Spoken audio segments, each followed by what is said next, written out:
it's not live because you can hear it, right? You can hear an echo?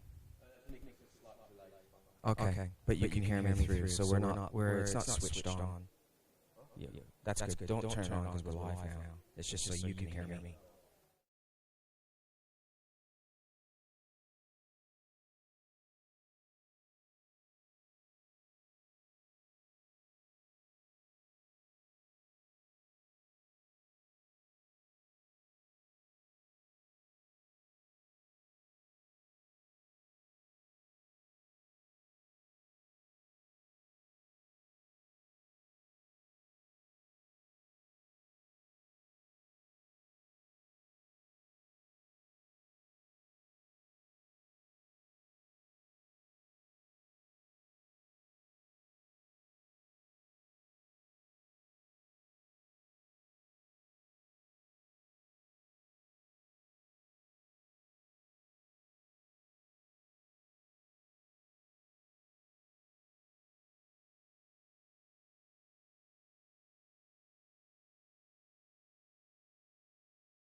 Franchement, c'est juste des questions, donc c'est pour plus pour les gens qui sont en ligne. Il y en a pas beaucoup.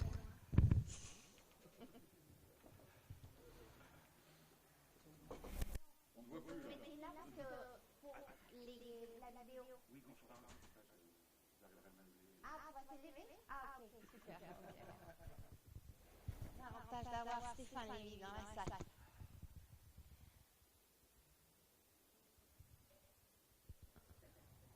Ok, good.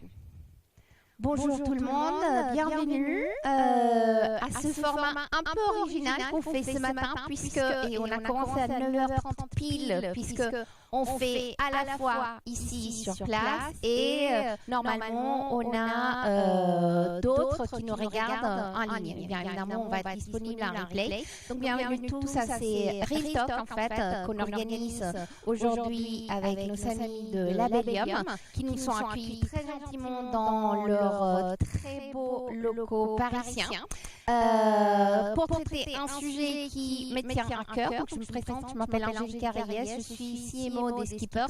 Un sujet qui me tient à cœur et je pense qu'il vous tient à cœur aussi puisque vous êtes là ce matin. Qu'on va essayer de traiter en 45 minutes. On est conscient pour nos amis qui sont en ligne et bien évidemment pour ceux qui sont là sur place, on aura le temps d'échanger autour de quelques croissants après. On a gardé les croissants pour que vous restiez un peu à la fin. Donc on pourra échanger autour des quelques croissants avec nos intervenants.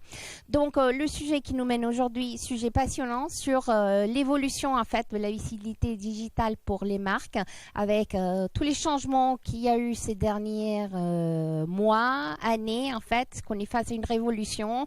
On parle de est-ce que les sites web vont encore exister, on parle des plateformisation, excusez-moi le français, on parle de l'arrivée, l'impact que va avoir l'IA, on parle de rich content, donc plein de sujets en fait, quel va être l'impact pour les marques, pour les annonceurs qui sont là, pour les retailers, et on va parler de tout ça avec nos intervenants de ce matin.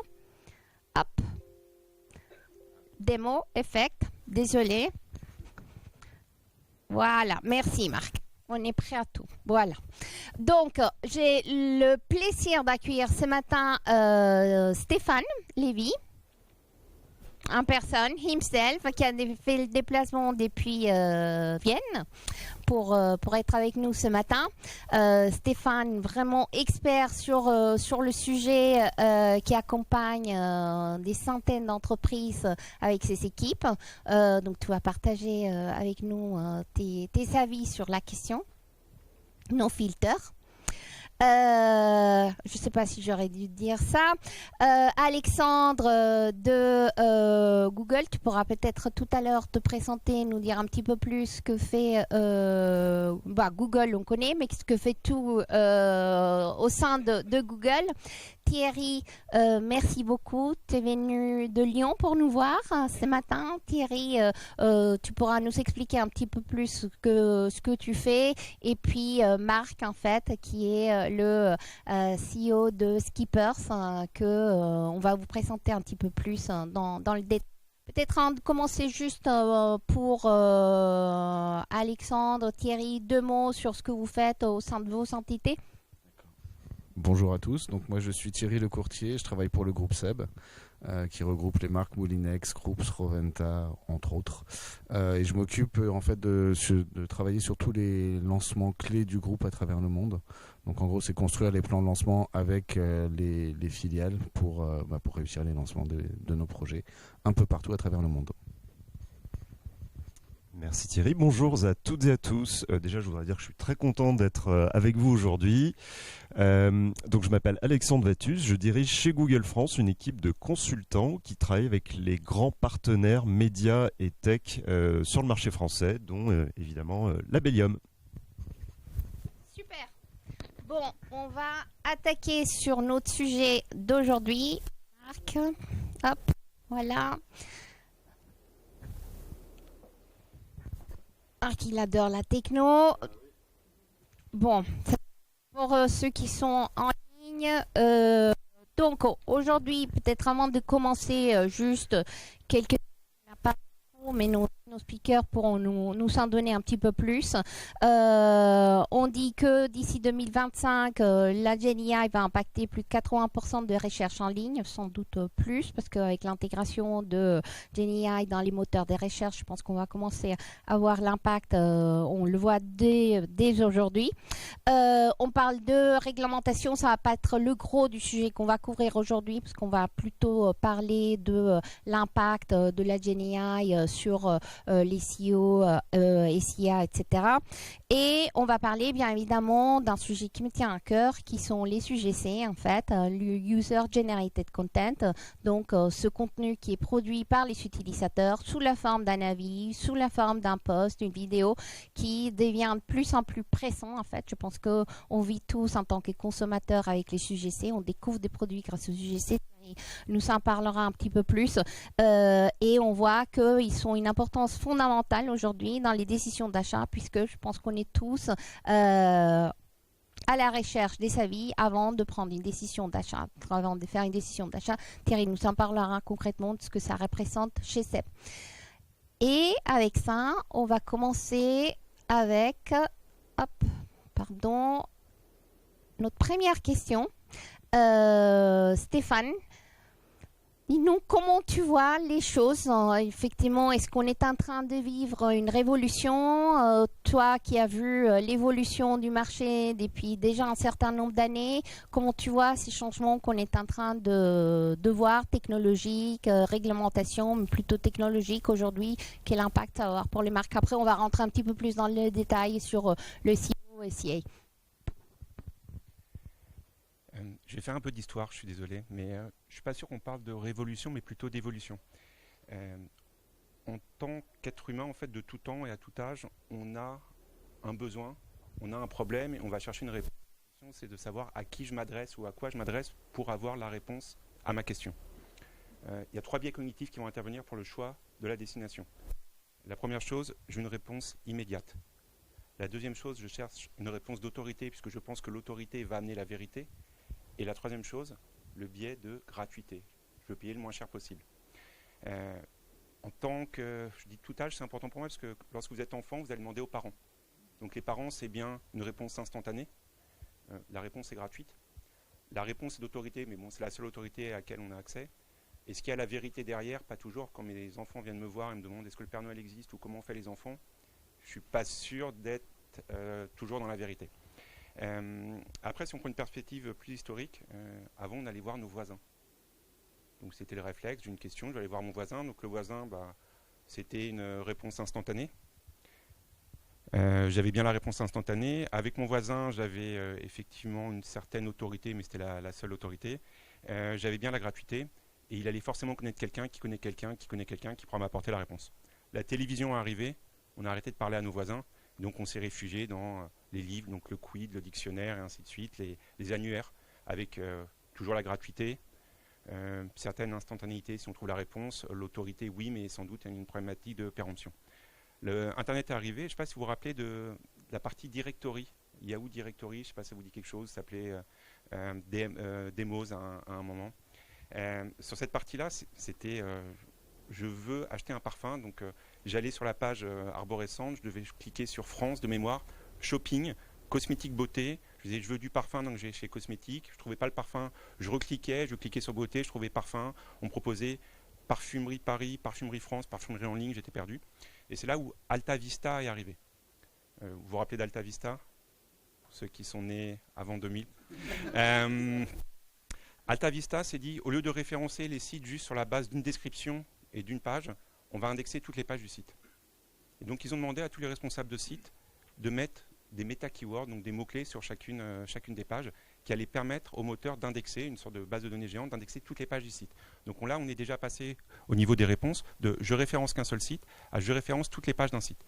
Le problème de ça, c'était finalement, je ne sais pas, c'était l'époque de Madonna, sans doute à l'époque, le responsable du site allait mettre 50 fois Madonna dans ses méta-keywords, et la page allait sortir en premier sur Madonna, même si elle ne parlait pas de Madonna. Donc vous tapiez Madonna et vous aviez une page qui semblait parler de Madonna, vous cliquiez, et là, c'était souscrivez un crédit en ligne.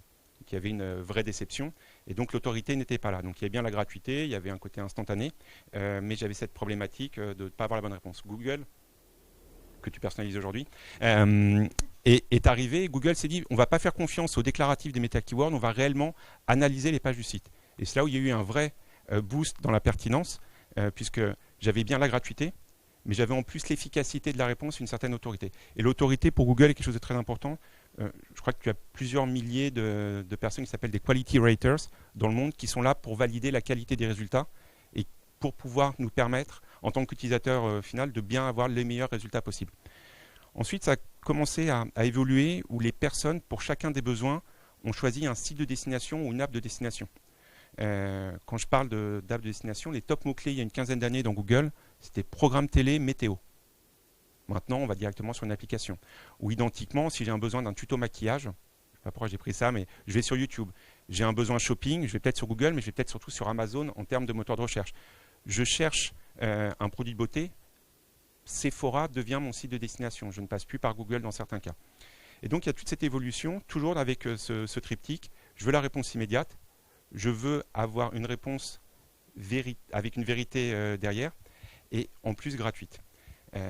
Ça va assez loin parce que lorsque vous avez mal au ventre, vous allez dans Google. La vraie réponse, elle est chez le médecin, mais le médecin, il faut prendre rendez-vous, il faut payer. Donc vous allez préférer Google alors que vous savez que la réponse ne sera pas la bonne réponse. Mais il y a cette gratuité qui m'attire. Ce qui se passe aujourd'hui avec la partie AI, c'est que finalement, au lieu d'avoir plusieurs réponses avec Google dans lesquelles je dois faire mon choix, j'ai la réponse unique. Et au lieu d'avoir la réponse du voisin, je vais avoir une synthèse des réponses de tous les experts. Donc j'ai bien la gratuité, j'ai bien la réponse instantanée, mais j'ai en plus la véracité, la vérité dans la réponse avec une exhaustivité absolue et une synthèse de toutes les réponses des internautes. Donc c'est simplement en fait une évolution naturelle où égoïstement, en tant qu'humain, on va aller vers la meilleure réponse par rapport à ces 3 dimensions. Et aujourd'hui, il y a bien une meilleure réponse par rapport à ces 3 dimensions avec la partie AI. Super. Merci Stéphane, tu nous as fait voyager dans le temps. Alta Vista, c'est vrai que je ne m'en souvenais plus. Mais oui, c'est vrai, moi j'étais déjà née à cette époque.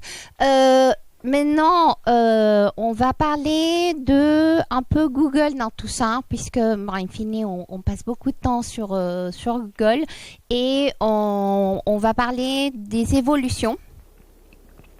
Excuse-moi, sur la publicité digitale. On a préparé quelques slides justement pour que tu nous parles ensuite de comment justement en prenant le sujet que Stéphane a démarré, qu'est-ce que c'est là comme implication dans le search aujourd'hui, comment Google apprenait en fait ces sujets. Donc peut-être une vidéo pour commenter un peu et puis après... Merci.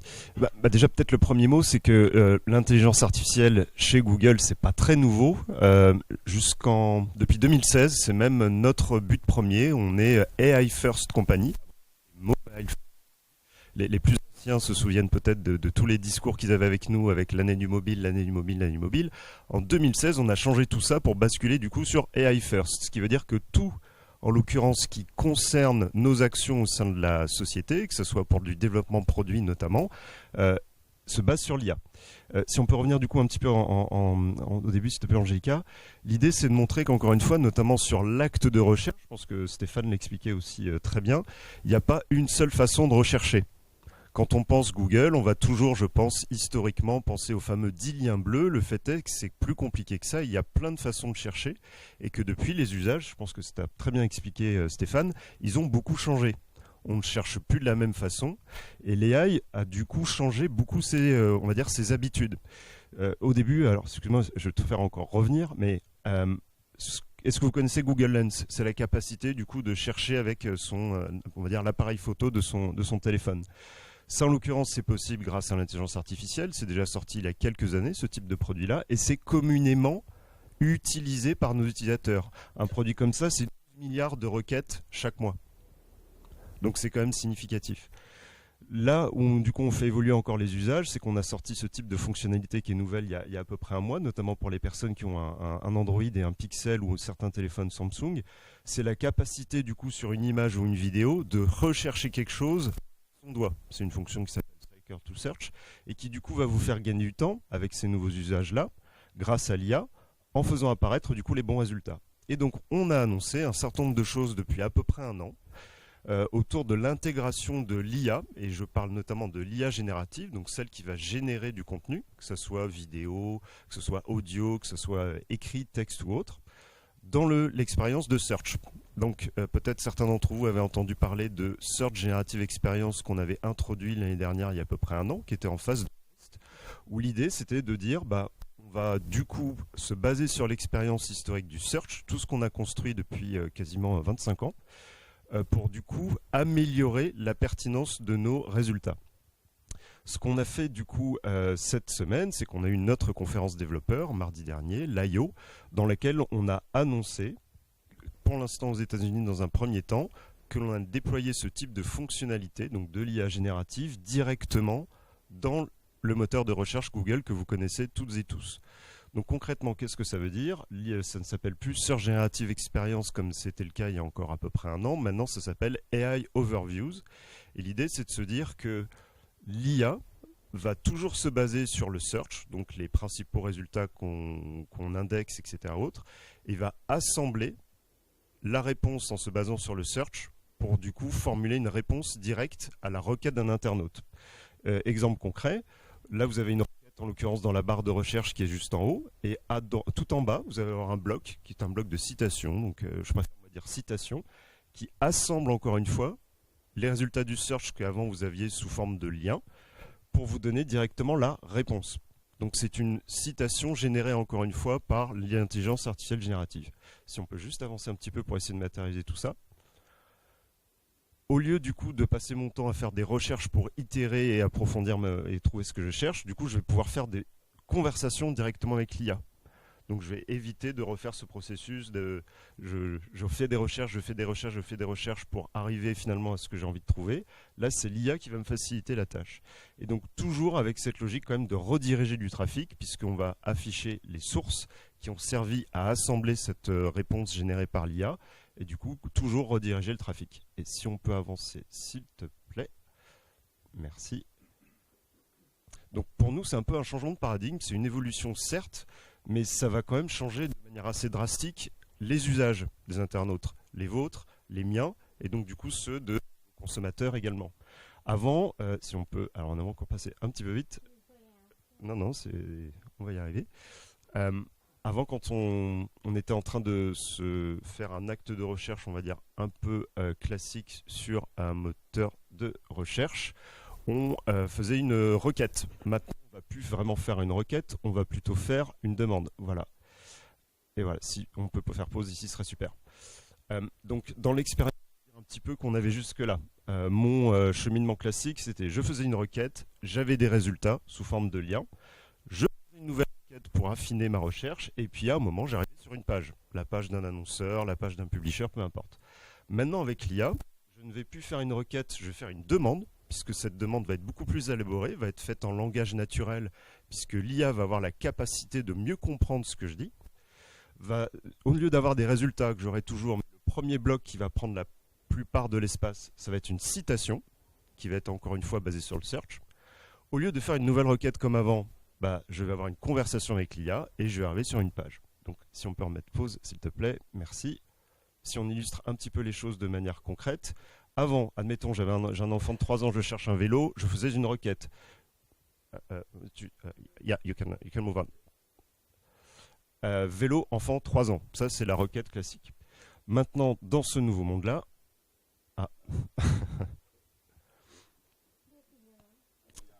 je vais pouvoir être plus spécifique, puisqu'encore une fois, l'IA va mieux comprendre quel est le vélo le moins cher pour un garçon de 3 ans. Donc, je ne vais plus faire une requête, je vais faire une demande. Avant, j'avais du coup des liens qui me proposaient une réponse. Et maintenant, je vais avoir directement une citation. Je vous ai montré un petit exemple du coup avec une recherche sur une vidéo directement via Google Lens, et qui va afficher du coup un bloc de citations. Ah, on est passé un petit peu trop vite. Alors qu'avant, par exemple, au lieu d'avoir mes... Est-ce qu'on peut mettre pause ? Eh ben... voilà, donc sinon ça aurait été extrêmement bien fait, mais parce que Léa est même meilleure que moi pour gérer mes slides, mais non, c'est pas le cas. Et ici, c'est parfait, si on peut mettre là. Donc par exemple, si avant je cherchais à savoir qui était Stéphane Lévy, nous sommes tous d'accord qu'il n'y en a qu'un, mais il y a quand même quelques homonymes. J'allais faire une requête Stéphane Lévy, j'avais du coup des résultats sur mon moteur de recherche. J'affinais du coup, comme j'avais des homonymes, ma recherche en précisant Stéphane Lévy Labellium, j'avais des résultats et du coup je pouvais vraiment atterrir peut-être sur sa page LinkedIn pour savoir qui était du coup Stéphane Lévy.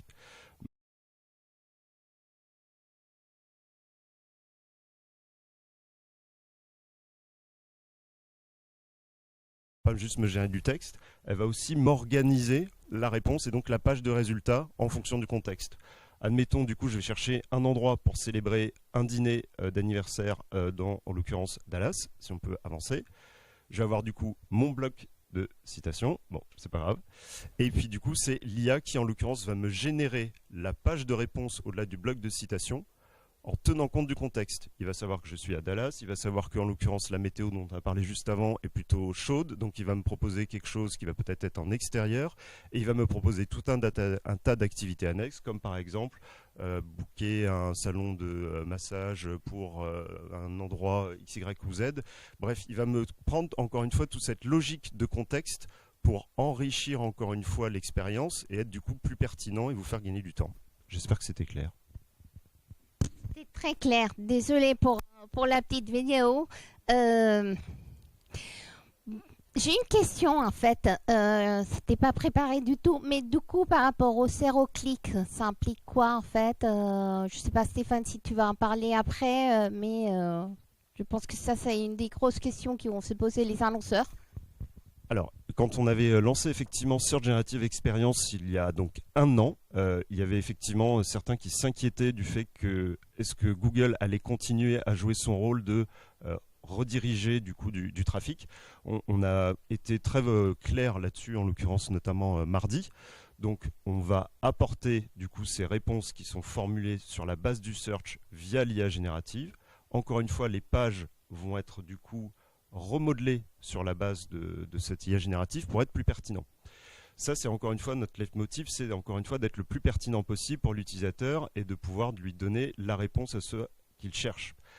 On a communiqué aussi de manière extrêmement claire, pour en venir au point, sur le fait que dans tous les tests qu'on avait menés jusque-là, on renvoie davantage de trafic avec cette nouvelle expérience que c'était le cas avec l'expérience précédente classique que vous connaissez, dite des fameux 10 liens bleus. Donc il n'y a pas de sujet pour nous. On est encore une fois, on va dire, on dépend, si j'ose dire, un petit peu de l'open web.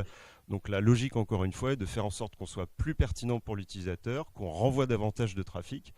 Et on verra ce que ça va donner, puisqu'encore une fois, le produit vient d'être lancé aux États-Unis il y a 3 jours. On aura bientôt un petit peu plus de recul, mais on pense même que le trafic va être beaucoup plus qualitatif, que ce soit pour des annonceurs et ou des publishers, puisque du coup, l'IA va amener encore une fois ce degré de pertinence et de sophistication, notamment sur des requêtes complexes qu'on ne pouvait pas avoir avant dans l'ancien monde sans IA. Peut-être un point à ajouter, c'était le risque d'avoir du SEA non pertinent avec une réponse SEO générée par l'IA beaucoup trop pertinente, mais comme la partie IA est développée en parallèle sur la partie Google Ads, il y aura bien une montée en pertinence des résultats pour éviter l'effet où je tape bot pluie rouge taille 38 et j'arrive sur une page avec juste des chaussures. Et ça, Google prend de plus en plus la main sur la partie justement publicitaire pour assurer aussi des réponses pertinentes à ce niveau-là. On peut poser des questions. Oui, on peut poser des questions, mais si vous voulez, on va les poser après, juste pour le dérouler. Mais gardez bien votre question au chaud, notez-la, parce que bien évidemment qu'on peut poser des questions. Donc, pour continuer sur ta réponse, doit-on repenser sa stratégie SEO et SEA? Côté Labellium, on pense qu'il va y avoir un jeu de chaises musicales assez impressionnant. Au niveau du SEA, historiquement, notre métier, côté annonceur, côté agence, c'était de choisir les bons mots-clés. La seule problématique aujourd'hui, c'est qu'en tant qu'agence ou en tant qu'annonceur, vous ne choisissez plus des mots-clés. Google le fait pour vous. À partir du moment où on ne choisit plus des mots-clés, il se pose finalement une nouvelle question qui est je dois constater des mots-clés. Pouvoir constater des mots-clés, c'est un gros trou dans la raquette chez beaucoup de personnes aujourd'hui. Il faut avoir un référentiel sémantique très clair, et ce référentiel sémantique, le suivre pour pouvoir détecter où est-ce que vous apparaissez, mais surtout où est-ce que vous n'apparaissez pas. Là où vous n'allez pas apparaître, comme c'est Google qui choisit les mots-clés pour vous, vous allez devoir vous poser la question de comment faire évoluer mon site pour que Google trouve des pages pertinentes par rapport à cette requête-là. Et donc le métier de SEA devient un métier de SEO. Et c'est ça qui change pour moi, et ça c'est la première partie des chaises musicales. Après, sur la partie SEO, pour moi, nouveau métier aussi, puisque lorsque vous allez sur une IA générative, vous posez une question.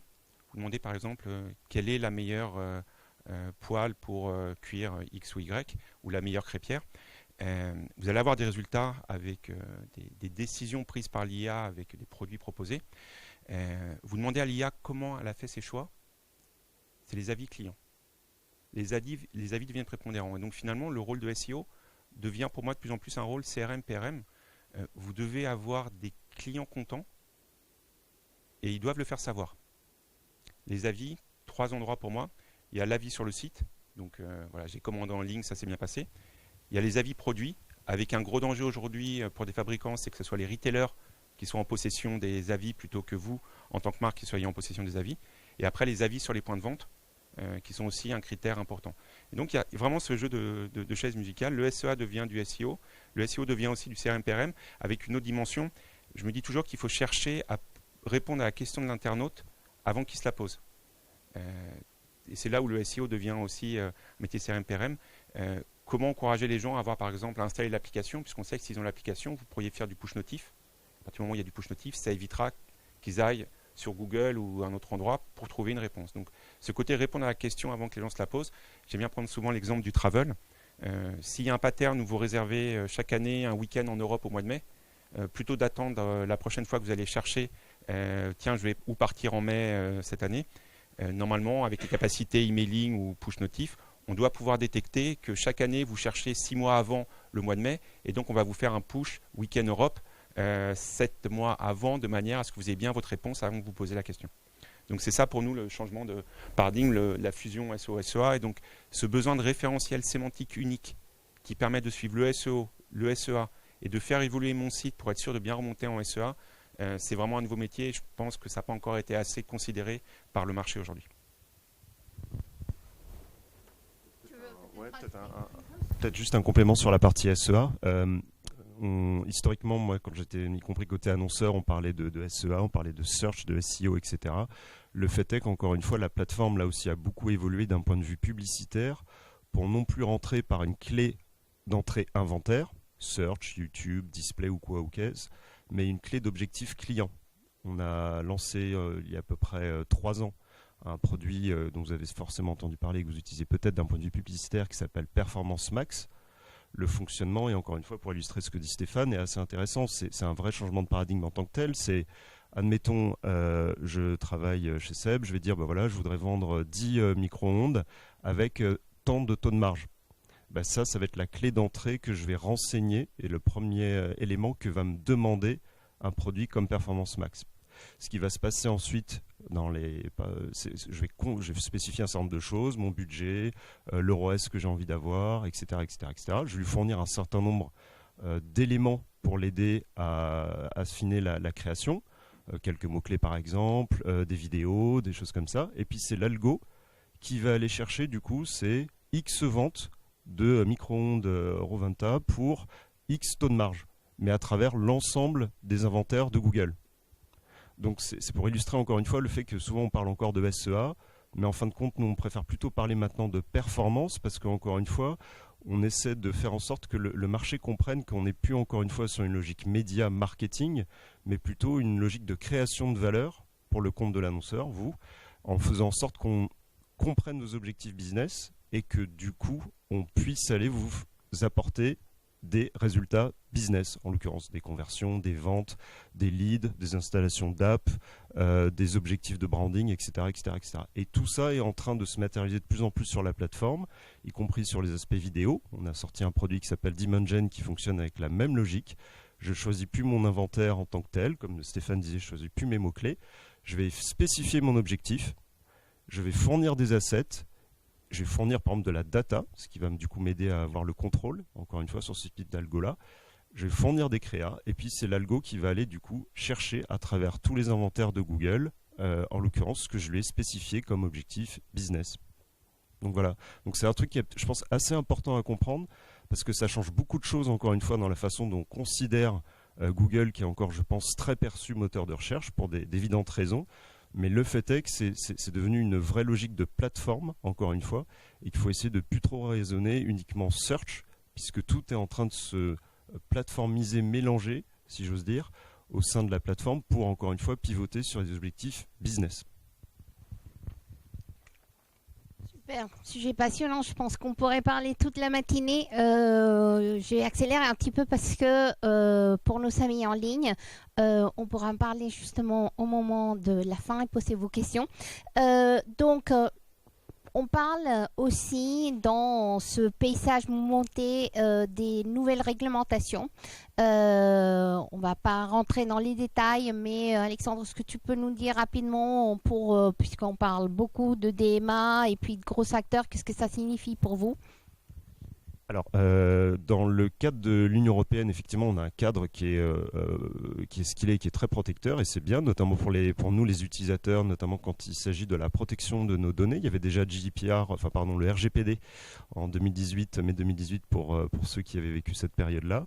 Donc le DMA, DSA ou autre, ça va être des choses qui du coup incombent aux grandes plateformes dont nous faisons partie et à un certain nombre de produits qui ont du coup un certain impact dans la vie des consommateurs européens. Je pense par exemple à Gmail, je pense à Chrome, je pense à Android et autres.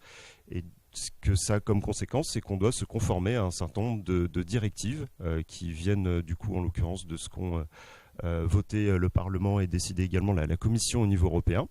Donc ça veut dire que ça induit deux choses. On va dire une première chose qui est nos produits, mais les produits pour les utilisateurs. Ça a des conséquences assez, on va dire, importantes, même visibles. Depuis du coup quelques mois maintenant, si vous faites une recherche, par exemple, on parlait de travel sur par exemple un vol pour aller par exemple en Égypte. Historiquement, vous aviez le comparateur de Google, Google Flight, qui du coup remontait dans ce type de requête-là. Maintenant, c'est plus le cas. Donc voilà typiquement ce que ça induit en termes de changement dans les produits. Donc pour nous, ça a été beaucoup de travail, notamment d'un côté, on va dire, développement de produits pour se conformer à cette nouvelle donne. Et après, le deuxième élément d'impact, on va dire, il est plutôt au niveau peut-être plus publicitaire, côté annonceurs et partenaires, avec le fait que, plus si on rajoute à côté de ça la dépréciation des cookies tiers et ce genre de choses-là, qui est un sujet plus inhérent à la mesure. Donc ça va être extrêmement plus en plus compliqué sur le papier pour un annonceur, d'ailleurs pas que sur notre plateforme, mais de lire les performances, encore une fois de mesurer les choses, de pouvoir observer les choses et du coup de prendre des décisions informées sur les investissements qui sont faits chez nous et je pense aussi d'autres plateformes. Donc le fait est que c'est mettre en place un certain nombre de solutions qui vont reposer sur de la modélisation pour pouvoir continuer à pouvoir observer les performances et du coup dire bah voilà, je peux compter les conversions de manière fiable, etc. Et ça du coup on utilise beaucoup d'IA pour essayer de faire en sorte qu'on puisse donner la capacité sur notre plateforme aux annonceurs, à nos partenaires, de continuer à par exemple observer des choses comme la mesure, les conversions ou ce genre de choses-là. Donc je pense que c'est les deux gros sujets. C'est un premier changement qui est un changement produit côté utilisateur, qui change du coup l'expérience sur un certain nombre de produits et sur la plateforme Google. Et le deuxième sujet, ça va être surtout un sujet, encore une fois, mesure pour les annonceurs qui doivent du coup implémenter un certain nombre de changements de produits de notre côté qu'on a proposé pour pouvoir continuer à observer notamment les conversions. Super, merci. Donc plus de transparence et puis une bonne transition au sujet dont on va parler maintenant, qui sont les sujets C. Comme Stéphane, Alexandre le disaient, effectivement, ce contenu riche où ces avis en fait vont devenir de plus en plus importants dans les recherches en fait, et comment les moteurs en fait avec la GenAI vont lire ces recherches, lire ces informations pour remonter et de face à ces recherches. Nous un petit peu, Marc, de qu'est-ce que c'est les sujets C et comment ça s'inscrit dans ce paysage digital. Merci Angelica. Alors peut-être un mot sur Skippers pour commencer, parce que nous ne sommes pas encore Google. Donc je vais présenter Skippers. Skippers, c'est 450 collaborateurs. Nous sommes implantés dans 13 pays. Nous avons plus de 7000 clients. Et nous sommes focalisés sur la thématique de l'UGC. Alors, qu'est-ce que c'est que l'UGC pour User Generated Content, ou en bon français, contenu généré par les utilisateurs? Eh bien, ce sont tous les contenus dont on parlait à l'instant, dont Stéphane parlait, qui sont les avis au sens large, mais qu'on pourrait décrire comme étant les avis, effectivement, avis produits, avis marques, les publications sur les réseaux sociaux, les vidéos faites par des consommateurs, les photos faites par des consommateurs, bref, tous les contenus qui sont dits authentiques, au sens où ils ont été postés, publiés, écrits par un consommateur, vous, moi, après une expérience avec le produit ou le service de la marque, d'une marque. Et donc, ils se distinguent du contenu généré par les marques en ce sens qu'ils sont authentiques, ils résultent d'une expérience vécue par le consommateur. L'importance des UGC, c'est deux enjeux principaux qui sont la visibilité et la conversion pour les marques. Stéphane en parlait tout à l'heure. les avis sont un sujet prépondérant. Avis au sens large qui inclut également des feedbacks. Les avis sont prépondérants, y compris dans la capacité à alimenter demain les réponses qu'on voyait tout à l'heure. Lorsqu'on pose une question à une IA aujourd'hui, elle va quand même chercher la réponse quelque part. Et il se trouve que le contenu authentique a une valeur d'autorité, dont parlait Stéphane en début d'interview, a une valeur d'autorité qui va être prise en compte par les moteurs de recherche. Donc le sujet de l'UGC est un sujet visibilité, évidemment sur le SEO, et un sujet de conversion. C'était un des points, une des datas qu'on voyait dans le premier slide. 92% des consommateurs vont consulter les avis avant d'acheter.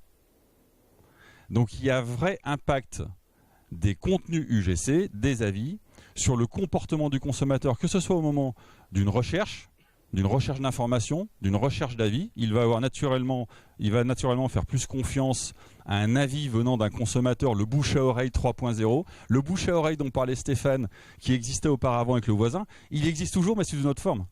Ce sont les avis, les UGC. Et puis il va y avoir un impact majeur sur le taux de conversion, puisqu'à partir du moment où effectivement il y a un niveau de confiance qui est plus élevé, le consommateur va plus facilement passer à l'achat. Et comme on verra, dans les UGC, il n'y a pas que le texte, il y a les vidéos, il y a les photos, donc ce rich content va avoir de plus en plus d'impact. Et Stéphane, justement, parle-nous, dans ce cadre-là, les UGC, quel impact pour la visibilité digitale? Je vais vraiment revenir à la partie AI. Il y a un concept qui est important pour nous, c'est ce que j'appelle l'AI fatigue. En tant qu'utilisateur, vous devez le voir, la première fois que vous avez utilisé ChatGPT, vous étiez waouh, et après la surprise marginale est de plus en plus faible.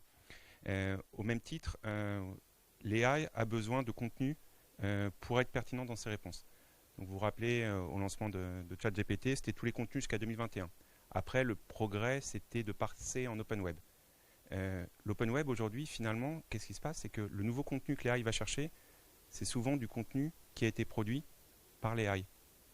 Et donc, l'AI se retrouve finalement à manger son propre caca, ce qui n'amène pas forcément des bons résultats. Et vous avez vu en plus cette tendance aussi pour tous les gros éditeurs à fermer leur contenu aux AI pour pas que les AI viennent se nourrir avec leur contenu.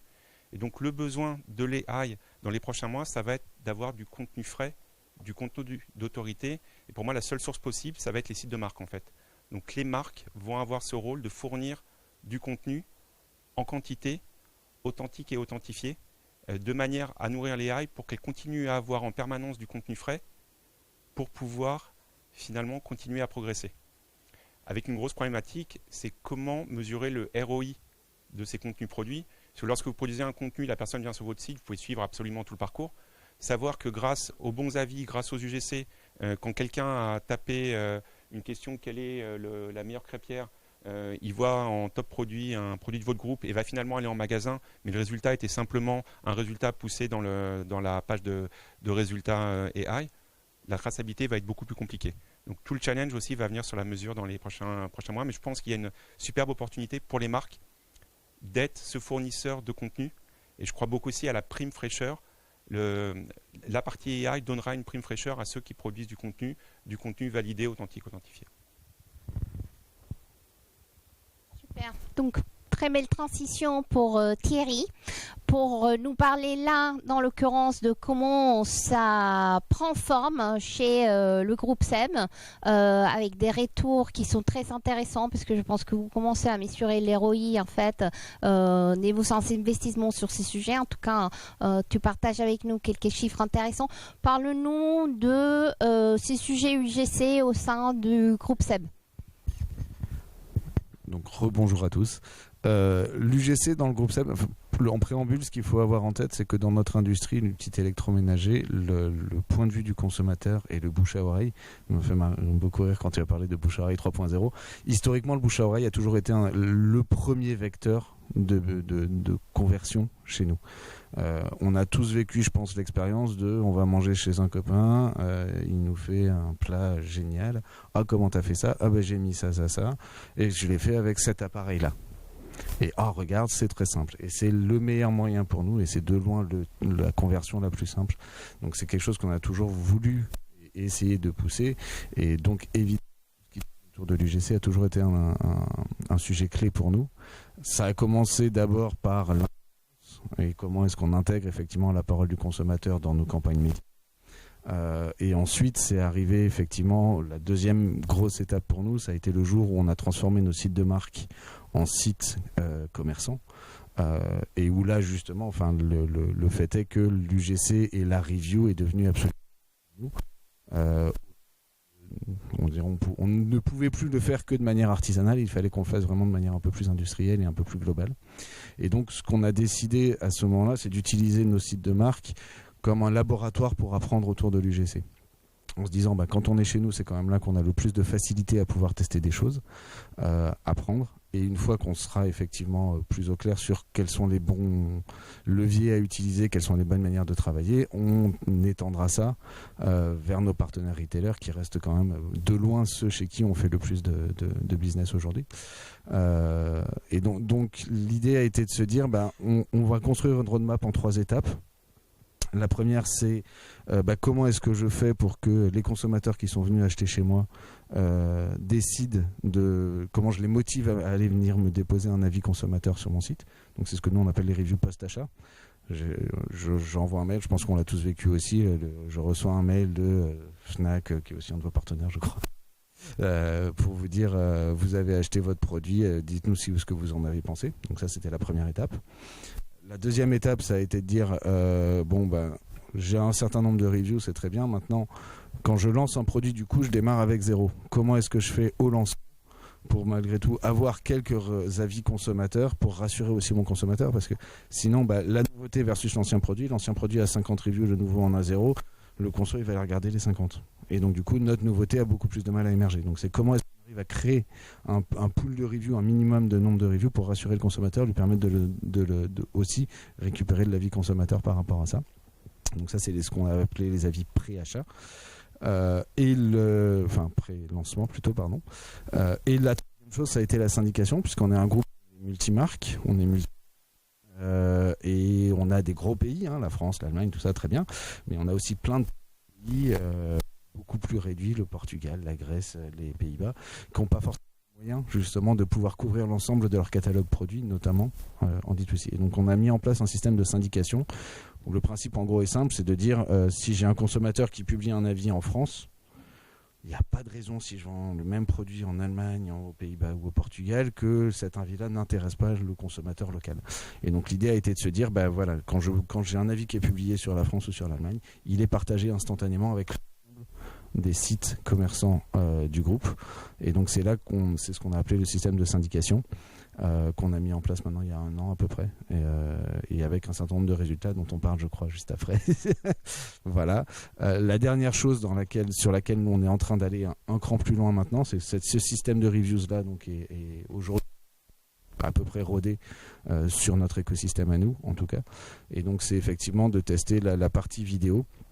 Parce que c'est ce que vous disiez tout à l'heure. Aujourd'hui, la review, c'est bien parce que c'est du texte, mais de plus en plus, les consommateurs, ce qui va les intéresser, c'est aussi de recevoir de l'information, d'avoir des contenus vidéo, d'avoir des contenus images, où on fait parler le consommateur, parce que, encore une fois, je reviens à ce que je disais au départ, ce qu'on dit nous, alors les gens nous font plutôt confiance, sont contents qu'on leur parle, mais ça ne sera jamais aussi puissant ni aussi fort que ce que va dire un consommateur à propos de nos produits en termes d'usage.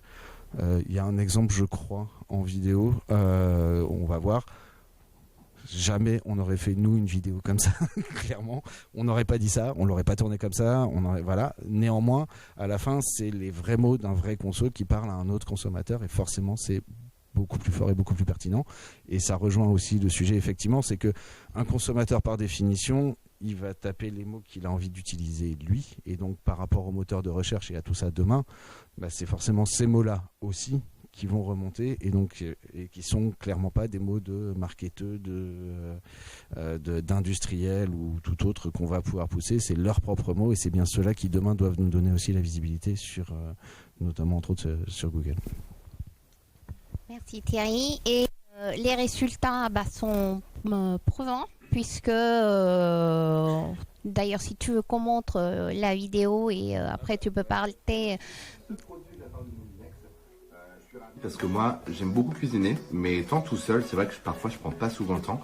Et il y a des plats comme des frites ou des choses un peu plus gris que je ne prends pas le temps de faire parce qu'encore une fois, je suis seul. Le produit est fourni avec une notice, mais vraiment quand on regarde la machine, ça a l'air vraiment très simple d'utilisation. On a vraiment toutes les indications qui figurent ici, également là, et ça s'enlève très facilement. On peut voir que la grille qui vient se caler au fond de la cuve est protégée par des petits éléments en caoutchouc qui permettent du coup de ne pas rayer la cuve. Donc du coup, on sort la cuve et on vient prendre pareil les deux endroits possibles à cet effet et on vient caler la grille au fond de la cuve. J'ai d'abord essayé la cuisson des frites et franchement très facile à faire. On peut faire à la fois avec des frites congelées. Dans ce cas, il faut un peu les mettre dans un torchon pour absorber l'eau qu'il peut y avoir. Pour la cuisson, il suffit de suivre les indications de la friteuse, donc mettre 200 degrés et 20 minutes. Après, en fonction de vos goûts, vous pouvez mettre un petit peu moins ou un petit peu plus si vous les aimez plus ou moins croustillantes. Pour les frites, il faut bien penser à remuer un petit peu le contenu de la friteuse à moitié de cuisson pour être sûr. Bon, je pense qu'on peut passer. Mais concrètement, bon, déjà, j'ai très envie de m'acheter une air fryer. C'était dans mes choses à faire cette année et je pense que je vais le faire après avoir vu la vidéo de Quentin. On peut dire c'est authentique, effectivement, et dans cette recherche d'autorité, l'authenticité est aussi super importante. Parlez-nous des résultats business que vous avez vus depuis l'implémentation de cette dynamique d'avis vidéo, etc. Donc, les 3 KPI qui sont là pour nous sont clés. Le premier, enfin, en tout cas pour nous, dans on va dire du online, il y a la bataille du temps.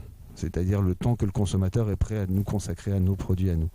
Et donc à partir de là, le premier KPI qu'on a regardé par rapport à tout ça, et notamment par rapport aux reviews, c'est du coup le temps passé par les consommateurs sur nos pages. Et ce qu'on voit, c'est qu'effectivement, le premier uplift, il était vraiment qu'au moment où on a publié les reviews, entre les pages qui n'avaient pas de reviews et les pages qui en avaient, on avait un uplift sur un même produit qui pouvait aller jusqu'à 35%. Donc à notre niveau, c'est absolument colossal. Pourquoi ? Parce que juste les gens effectivement descendent, vont voir les reviews, en général ne regardent pas qu'une, ils en regardent 2 ou 3 et automatiquement ils passent du temps du coup.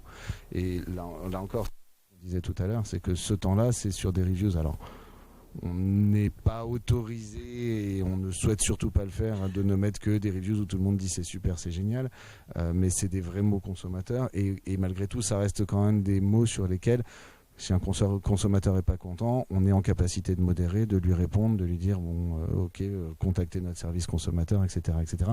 Donc on a quand même forcément beaucoup plus de sécurité, on va dire, et les messages qui sont passés sont beaucoup plus proches des nôtres.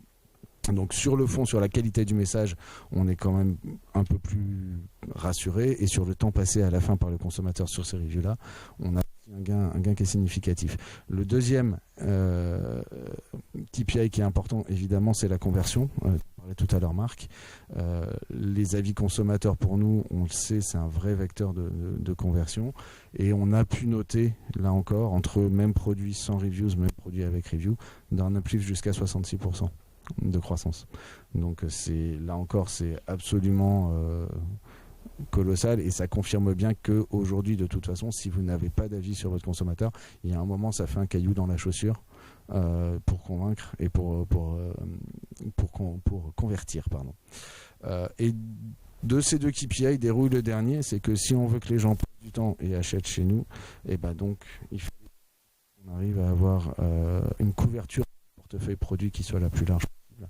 Et grâce à la syndication et à ce qu'on a mis en place, on avait autour européen sur l'ensemble de nos sites quasiment 3500 références au départ qui n'avaient pas de review. On a fait tomber ce chiffre de 3500 à 110. Donc du coup, mécaniquement et automatiquement, on couvre maintenant, je crois que c'est 98 ou 99% de nos références. Et voilà, quand on rejoint les 2 premiers KPI, au plus on a cette couverture-là et au plus on arrive à un impact côté business derrière.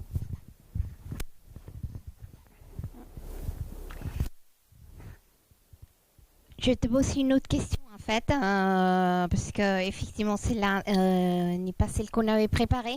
Mais quelles sont les prochaines étapes? Et après, je vais rebondir avec Marc pour créer de l'UGC à grande échelle. Mais déjà, Thierry, parce que tu parles, il faut de la fraîcheur, il faut plein de reviews, il faut qu'elles soient à jour. Il faut maintenant des vidéos des reviews qui soient pas juste du texte.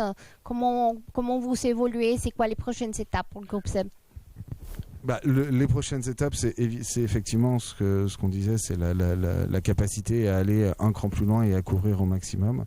C'est-à-dire qu'aujourd'hui, comme je l'ai dit en préambule, on a fait un laboratoire de notre D2C et on va avoir du coup maintenant 2 enjeux qui vont être en gros comment je fais le lien entre mon écosystème interne et celui vers mes retailers, puisque mes partenaires retailers représentent encore 90 ou 95% de mon chiffre d'affaires.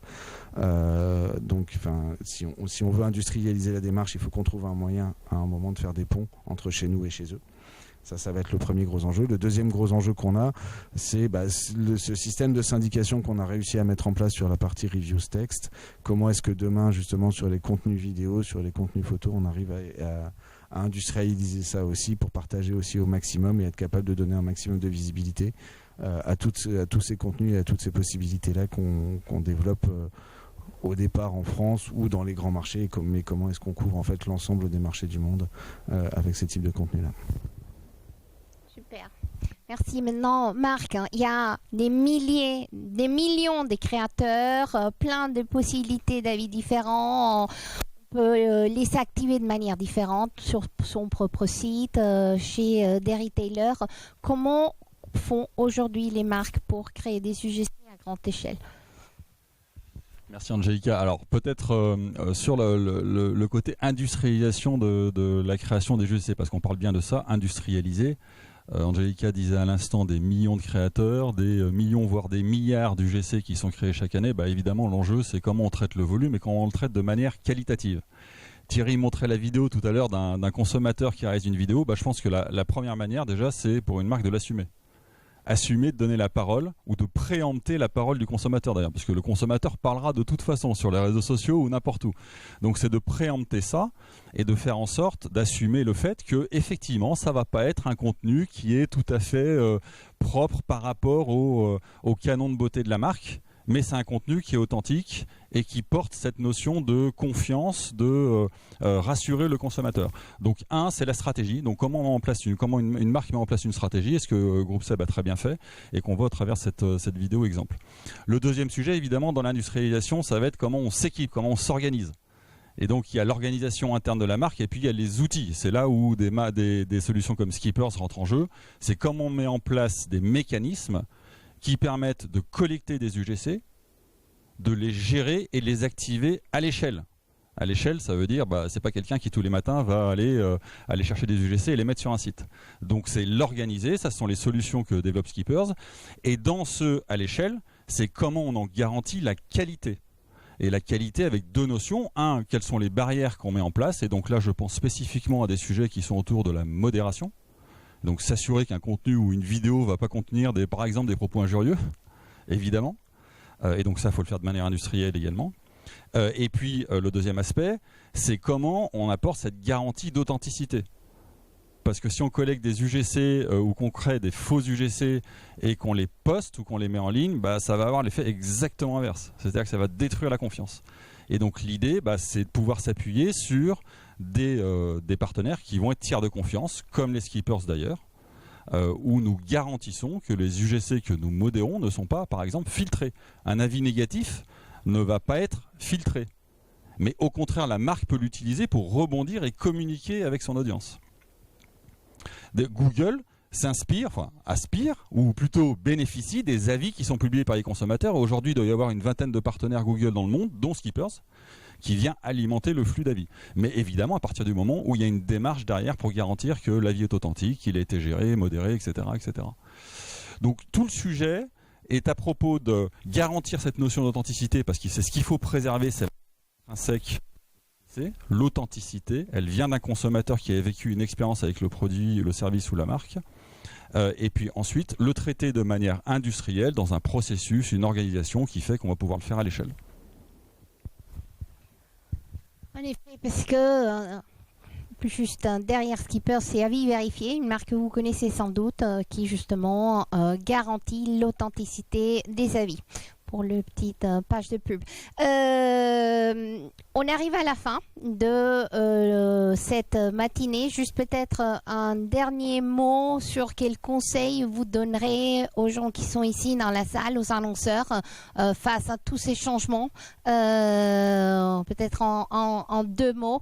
Et puis on prendra les quelques questions et ensuite on pourra échanger parce que encore une fois on pourrait passer des heures sur ce sujet. Thierry, est-ce que tu veux commencer? Quel conseil donnerais-tu? Je me sens pas forcément légitime à donner des conseils, mais non, ce qui est certain,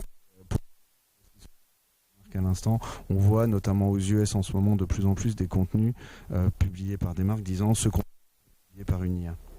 Donc l'authenticité, c'est définitivement, et quoi qu'il arrive, la voix du consommateur, même si elle ne nous fait pas plaisir, de toute façon, elle nous reviendra d'une façon ou d'une autre. Donc il faut savoir l'écouter et il faut de toute façon intégrer cette voix du consommateur. Enfin, en tout cas, un vrai credo qu'on a chez Seb et depuis toujours, et c'est ça qui est aussi le moteur de notre innovation derrière, c'est que c'est cette voix du conso là qui doit nous permettre demain d'élaborer et de construire et le futur court terme et le futur plus long terme. Mais en dehors de ça, je n'ai pas de conseils particuliers. Je vais répondre à ta place, dépenser plus sur Google. C'était pour gagner du temps comme on est un peu short. Non, de mon côté, enfin, le référentiel sémantique que j'ai évoqué tout à l'heure est pour moi un point clé et vraiment oublié. Donc avoir un référentiel sémantique clair. Avoir un référentiel sémantique plutôt reflète de l'ensemble du marché et pas seulement des produits que l'on vend. Donc l'ensemble de sa catégorie, même le nom des concurrents, ça permet de suivre les volumes, ça donne des insights qui sont fantastiques après au quotidien.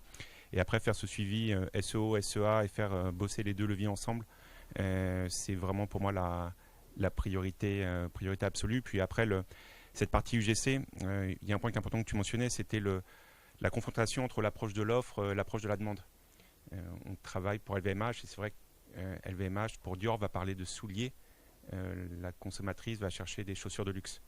Mais le mot chaussure est interdit, le mot luxe est interdit aussi. Donc c'est là où des marques d'autorité vont devoir accepter de devenir marques communicantes pour pouvoir ressortir dans une partie générative. Et c'est ce changement-là et le rapprochement entre l'approche off-demande qui va être aussi intéressante à suivre en conduite du changement. Merci Stéphane et merci beaucoup pour ton gentil mot. Peut-être 3 choses que je retiendrai. Le premier point, vous l'aurez compris, on pense réellement qu'on est dans une période d'inflexion. Encore une fois, il est vrai qu'il y a une évolution qui est que Stéphane a très bien expliqué sur le web, mais là on va être dans une vraie période d'inflexion puisque encore une fois l'IA va faire en sorte que les usages vont changer. Et c'est parce que les usages vont changer que nos métiers vont complètement changer. Après, ce que je retiens, c'est peut-être aussi le fait de, notamment quand vous produisez du contenu ou même que vous déployez une stratégie publicitaire avec nous, peut-être plutôt penser, non pas à la plateforme, mais penser plutôt davantage à vos clients. Je pense que c'était un des grands enseignements un petit peu de cette matinée-là. Et après, le troisième point, c'est surtout d'essayer, parce que ça va à une vitesse qui est complètement phénoménale. Si vous regardez ce qui s'est passé, ne serait-ce que cette semaine, entre nos annonces, les annonces d'autres, et poursuivre le sujet de manière extrêmement étroite, ça va à une vitesse qui est complètement folle. Essayez toutes les solutions, testez, appréhendez-les. Il y a beaucoup d'idées reçues, encore une fois, sur le sujet. Mais je pense qu'il y a vraiment quelque chose qui est en train de se passer. Les outils sont très sincèrement massivement disponibles, que ce soit sur notre plateforme ou sur d'autres. Donc essayez, testez, lancez des choses parce que ça va devenir de plus en plus incontournable dans la façon dont, encore une fois, vous interagissez avec vos clients, que ce soit dans une logique publicitaire ou pas, mais même sur vos assets, les sites mobiles, vos sites desktop, les apps, tout ça va être encore une fois très impacté à cause de ce nouveau shift de paradigme à cause de l'IA générative. Donc essayez de tester d'ores et déjà maintenant le plus rapidement possible pour au moins vous appréhender un petit peu ces sujets-là et puis essayer de trouver peut-être des cas d'usage que vous pourrez implémenter plus ou moins rapidement en fonction de la complexité des sujets. Merci Alexandre. Et puis après, essayer, tester, je dirais capitaliser. Capitaliser sur les clients, sur vos clients, puisqu'en fait les premiers contributeurs du GC vont évidemment être les meilleurs clients. Et donc c'est la notion derrière de communauté client, comment leverager sa base client, comment capitaliser sur sa base client et puis leur permettre de prendre la parole. C'est toute la thématique de l'UGC, prendre la parole pour donner confiance. Merci à nos 4 speakers. Comme promis, on va prendre quelques questions ici, rapidement. Et puis ensuite, comme promis aussi, il y a quelques croissants qui nous attendent. Je pense que vous savez une question. Est-ce qu'elle est toujours d'actualité? Oui, un peu moins. Non, ma question c'était, mon directeur général me demande sur les systématiquement quelles sont les performances des visites du site. Donc l'idée que c'est pas forcément le KPI principal, ça lui échappe ou c'est pas encore là. Donc moi je suis un peu inquiet par l'arrivée de l'IA qui pourrait me détourner du trafic. On est un peu rassuré, mais pas tant que ça. Je me dis on est rassuré pour le court terme ou le moyen terme, mais j'imagine quand même qu'à long terme, je vois pas bien comment une IA ne créerait pas l'expérience utilisateur idéale, qui irait plus loin que ce paragraphe de réponse, mais évidemment recréerait peut-être la page parfaite, le site parfait qui correspondrait à chaque demande. Et je ne suis pas vraiment rassuré pour le long terme. Ma question c'était sur quel périmètre la réponse est construite, parce qu'il y a 3 sites qui sont proposés comme source majeure de la réponse. Je comprenais que l'IA cherchait sur des milliers de sites. En fait, on cherche sur des milliers de sites, identifie les sources principales et construit la réponse à partir de ces sources principales uniquement, ou elle construit une réponse très complexe basée sur des milliers de contenus, mais elle en retient 3 à mettre en avant.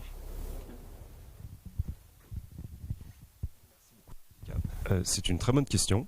Encore une fois, on n'a pas énormément de recul sur ce type de sujet-là puisque c'est nouveau. Donc je le redis, on avait un programme de test ouvert dans certains pays, pas dans l'Union européenne pour les raisons qu'on a évoquées précédemment. Donc sur ce qu'on appelait SGI pour Search Generative Experience. Donc on a changé encore une fois cette phase de test pour avoir une approche différente en l'occurrence, mais effectivement, donc la logique, je le rappelle, c'est je n'ai plus une requête, mais plutôt une demande en l'occurrence. Si je raisonne en texte, parce que vous l'aurez compris, encore une fois, il y a plein de façons de chercher, y compris sur la plateforme, que ce soit via de la vidéo, du texte, etc., ou de l'audio. Et l'IA va se baser encore une fois sur le résultat du search. Donc c'est comme si elle lisait les résultats du search pour du coup assembler une réponse. Cette réponse, en l'occurrence, elle va être pas totalement présente sur l'ensemble des requêtes. Il y a des requêtes sur lesquelles, ou des typologies de requêtes sur lesquelles elle va être présente, parce que le credo, encore une fois, c'est de se dire il faut que ce soit utile pour l'utilisateur, pour la personne qui va utiliser notre service. Si l'IA ne va pas apporter la génération de réponses par l'IA sur une requête donnée, ne va pas apporter une plus-value significative par rapport à l'expérience que vous connaissez toutes et tous, il n'y aura pas de réponse d'IA générative à ce stade-là. Donc c'est vraiment... ça dépend. Il va y avoir du coup des univers sémantiques, des typologies de requêtes sur lesquelles, notamment les requêtes les plus complexes, sur lesquelles le search, on va dire un peu historique, n'est pas toujours le meilleur pour répondre. C'est un petit peu ce phénomène que je décrivais en amont, à savoir il faut que j'affine, l'exemple avec Stéphane. Stéphane, il faut que j'enrichisse après, que je fasse une nouvelle requête en précisant Stéphane Labellium, etc., etc., etc. Donc là, c'est là où on pense que l'IA va avoir une vraie plus-value, puisqu'elle va mieux comprendre encore une fois le contexte, elle va mieux comprendre l'intention, et du coup, elle va apporter un vrai service à l'utilisateur, puisqu'elle va du coup lui faire gagner du temps en lui produisant une réponse qui, en l'occurrence, va être pertinente et beaucoup plus pertinente que l'ancienne expérience. Donc, le message, c'est ça, c'est en tout début, encore une fois, de lancement. Ça va être lancé, encore une fois, il y a 3 jours et pour l'instant qu'aux États-Unis. On n'a pas encore assez de recul. On sait que ça va être encore une fois quelque chose qui, on l'a écrit, en l'occurrence même dans nos communications, qui, dans les tests qu'on a fait jusque-là, va être un incrément de trafic, en l'occurrence. Ça ne veut pas dire qu'encore une fois, on veut que les gens restent sur le moteur de recherche et passent tout leur temps sur le moteur de recherche. C'est pas ça, en l'occurrence. C'est même pas nécessairement comme ça qu'on gagne notre vie, en l'occurrence. Vous le savez bien, notamment sur la partie publicitaire, c'est coup par clic. Donc, en l'occurrence, on ne va pas refaire notre modèle en l'occurrence du jour au lendemain. Donc il va falloir qu'en l'occurrence on garde encore une fois ce rôle de croiser du trafic, rediriger du trafic, carrefour de trafic en l'occurrence, entre nos utilisateurs et puis du coup l'écosystème, que ce soit les annonceurs, les publishers, etc. Autres. Donc ça va dépendre. Moi je ne pense pas qu'il faut avoir d'inquiétude en tant que tel. Je sais qu'il y a eu beaucoup de supputations, notamment sur les blogs SEO, etc. Autres, mais qui se basaient sur un autre produit qui encore une fois était en phase de test restreinte. C'était même disponible dans une interface qui s'appelle Search Labs, donc ce n'était pas encore une fois le moteur de recherche. Donc on ne va pas tout chambouler du jour au lendemain encore une fois, mais l'idée encore une fois, peut-être si je peux me permettre pour essayer de convaincre encore une fois votre direction, c'est surtout de montrer, encore une fois, je sais que c'est pas facile, je suis passé aussi par ces phases-là quand j'étais côté annonceur, de se détacher un peu de ces logiques de trafic et puis d'aller plutôt dans des discussions de mesures et encore une fois essayer d'arriver à montrer plutôt les impacts business dont justement Thierry parlait très bien versus du trafic encore une fois. Stéphane parlait aussi également du fait que le moteur de recherche peut effectivement par moment pas nécessairement être très pertinent à cause de sources qui vont potentiellement être générées par l'IA ou autre. Vous l'avez tous eu, ce type de phénomène-là, vous faites une requête sur Google et puis c'est une page qui est suroptimisée pour le SEO mais pas très pertinente qui en l'occurrence va surfacer. Tout ça effectivement avec cette nouvelle donne de l'IA, on peut se dire qu'a priori ça va plus très bien marcher, en tout cas pas aussi bien qu'avant, puisqu'en l'occurrence ça ne va pas être utile pour l'IA parce que ça ne va pas être identifié comme pertinent par l'IA comme un contenu qui va répondre à la problématique de l'annonceur, de l'utilisateur qui aura fait sa requête. Donc encore une fois, trafic pour avoir du trafic, est-ce que c'est une fin en soi? Je ne suis pas sûr. Trafic qualifié pour atteindre un objectif donné, oui, en l'occurrence peut-être générer des avis clients, générer des ventes, générer du lead, générer de la visibilité sur une vidéo, je ne sais quoi ou qu'est-ce. Oui, mais du coup je pense que l'IA va être encore une fois un vrai facilitateur là-dessus et ça va être beaucoup plus qualitatif en théorie en termes de trafic que ce que ça pouvait l'être juste alors. Je ne sais pas si ça répond à votre question. Oui. Merci. Donc, le trafic reste un KPI quand même pour les annonceurs. Est-ce que nous avons d'autres questions? On va prendre 2 questions et puis ensuite je vous propose qu'on passe à côté. Juste si vous pouvez vous présenter rapidement aussi. Oui, bonjour, Alberto Buron de Enrichar. Je trouvais hyper intéressant ce que tu as dit, Stéphane, enfin je tutoie facilement, concernant le référence, toute la partie sémantique. Je trouve, on n'a pas beaucoup parlé de la fiche article, la PDP, qui va être quand même maintenant de plus en plus importante. Aujourd'hui, on mesure la qualité des fiches articles, 80% sont inférieurs à C, sous les référentiels Amazon. Comment on va travailler ça ?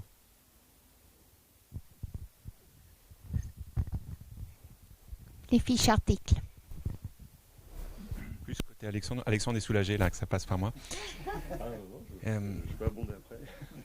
Non, mais on parlait tout à l'heure de l'appauvrissement du trafic. Moi, j'ai toujours en tête le projet Google à l'époque qui était de se dire que le but ultime pour concurrencer, ça serait d'avoir un one-click shopping directement dans les résultats Google.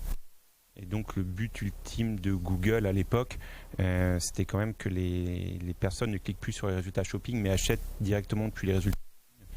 Et donc les fabricants deviennent, que les retailers, je caricature ça, et que les fabricants deviennent fabricants et puis une logique entrepôt. Ça c'était le Google. Donc j'ai envie de dire que la partie GenAI aujourd'hui va quand même dans cette direction. Il y aura normalement, à mon avis, à terme aussi des fiches produits générées, des informations dont les UGC, dont les avis et le besoin d'aller vers le site, peut-être qui va se réduire. Je vois plutôt des pages shopping sur les properties Google enrichies, avec ensuite des pushes, un peu comme sur un comparateur de prix, vers les différents sites qui proposent le produit. Je vois plutôt une remontée des différentes informations qui constituent une fiche produit à un endroit unique. Mais je ne sais pas, de ton côté. Nous, on n'a pas l'intention de changer ce que décrit Stéphane. Ça, c'est pas du tout la logique qu'on a, encore une fois. On a encore, je le répète, cette logique de carrefour d'audience et de rediriger encore une fois le trafic. C'est pas un secret, vous le voyez, les requêtes commerciales, c'est là en l'occurrence où vous avez le plus d'enjeux et nous également en l'occurrence, c'est comme ça qu'on se rémunère, notamment sur les sujets e-commerce et retail. Peut-être le point le plus intéressant pour moi, c'est qu'on observe quand même une forme d'hétérogénéité, on va dire, sur le marché dans effectivement la qualité des fiches produits. Et ça passe notamment par la maîtrise en l'occurrence des flux. Donc qu'est-ce que c'est un flux? C'est simplement une autoroute en tout cas d'information entre le catalogue produit de l'annonceur et du coup les annonces shopping qui, comme vous le savez, sont les annonces avec des petites vignettes, des fiches produits, on clique et puis on arrive du coup sur le site d'un annonceur. Là où en l'occurrence on voit un vrai gap, si je veux dire, pour parler en bon français, un vrai écart, une vraie hétérogénéité, c'est qu'il va y avoir du coup un certain nombre de champs qui sont obligatoires de nous transmettre, par exemple le prix, évidemment, sinon c'est compliqué d'être sur Google Shopping. Ça va être en l'occurrence la page de destination, les photos, etc., etc. Mais là où on fait vraiment la différence, que ce soit notamment en payant en l'occurrence sur ce type de sujet-là, c'est encore une fois en informant avec un maximum de données, y compris des données qui ne sont pas affichées sur la fiche produit de votre site, mais qui sont en l'occurrence des données que vous avez dans votre catalogue produit. À savoir par exemple le taux de marge. Est-ce que moi, en l'occurrence, en tant que, je sais pas, je voudrais vendre une crêpière, est-ce qu'il n'est pas peut-être plus intéressant pour moi, en fonction d'une requête, de pousser telle ou telle crêpière parce qu'en ce moment, j'ai un stock important, parce qu'en ce moment, j'ai un taux de marge qui est beaucoup plus intéressant sur la crêpière A que la crêpière B. Et ça, c'est ce qu'on observe, c'est qu'il y a un niveau de maturité, notamment en France, qui n'est pas encore assez sophistiqué sur le niveau d'information qu'on échange avec les plateformes pour mieux informer encore une fois l'investissement sur la plateforme. Vous êtes, Stéphane parlait de la concurrence, je crois que d'ailleurs il y a eu des cas qui ont été faits au sein de l'agence, à savoir en l'occurrence, si, alors je ne vais pas prendre un crêpière, mais par exemple je vends un smartphone, admettons un Google Pixel, je suis un petit peu biaisé. En l'occurrence, on va passer nous aussi pour vendre ce type de produit-là en direct sur le site de Google, mais là aussi la majorité des achats se font via des sites de retailers tiers. La Fnac, Darty, etc. On en évoquait quelques-uns ici. En l'occurrence, le retailer en l'occurrence va pouvoir ajuster son niveau d'enchère en fonction du pricing de la concurrence. Si en l'occurrence, j'ai une bêtise, c'est le même groupe, Fnac est moins cher sur le Pixel 8 que Darty, il va peut-être se dire qu'il va avoir une chance de convertir beaucoup plus importante.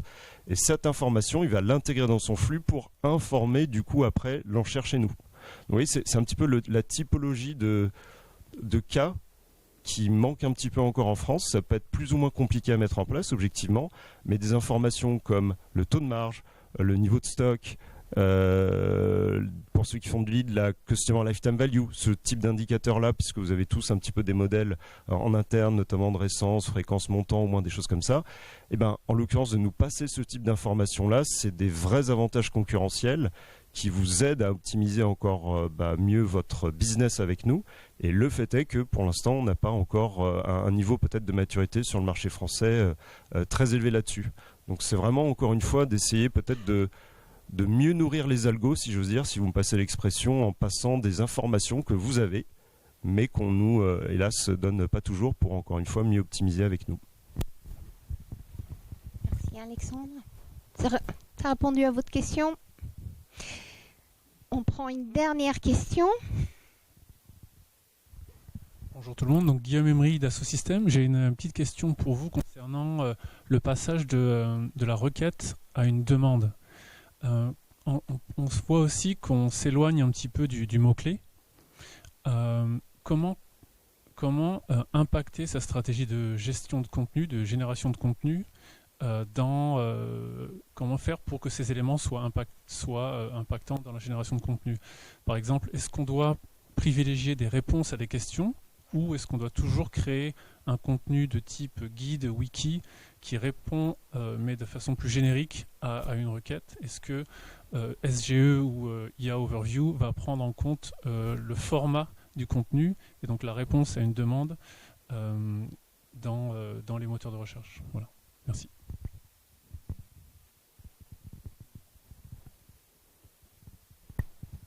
Merci beaucoup. Sur la partie SEO, je vais surtout laisser, je pense, Stéphane, si tu veux bien parler, parce que moi je suis un petit peu biaisé étant dans la partie plutôt commerciale. Mais en l'occurrence, tout ce qui est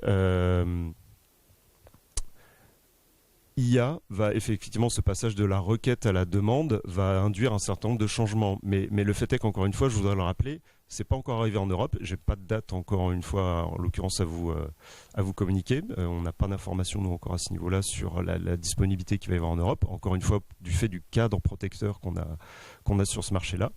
Le fait est que je pense que la philosophie va quand même rester néanmoins la même. C'est ce que je disais un petit peu tout à l'heure. Plutôt que de penser encore une fois génération de contenu pour la plateforme, il va falloir que encore plus qu'avant, pense génération de contenu. Et quand je dis contenu, c'est contenu, pour me passer l'expression, mais multimodal, pas uniquement texte, qui est un petit peu l'habitude qu'on a tous dans ce type de métier-là, pour mon utilisateur, mon audience, mon prospect, mon client.